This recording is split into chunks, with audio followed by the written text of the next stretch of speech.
zany tena etaeta tena tedavina zany ano atao satria efa misy kopitra famadika dia efa tsy nandeha tsony izy aby izay zany natokely manina vidana ela amin'ny arabe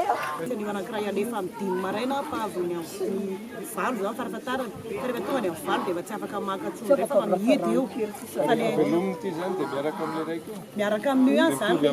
mitovy ihany fa zany hoe le tio mihitsy zany no ilaina hoe soloina le bebe satria le tio mitondra le izy nataon'le association amin'izao zany a tio kely nataony ao dia tsy mahazaka le rano mihitsy zany fa tsy maintsy fandimby le pompy nefa ny taloha le rano reo niara-nandeha nety dia popy efa io zany moa popy fa ny bassin sy ty lalana ty zany mbo mangatahanay a fa tena mijaly rehefa fahavaratra io popy tambarana io tambarana ny ancien zany ty anankiray ty rehefa tsy mahazo dia any avara teteza dia any teteza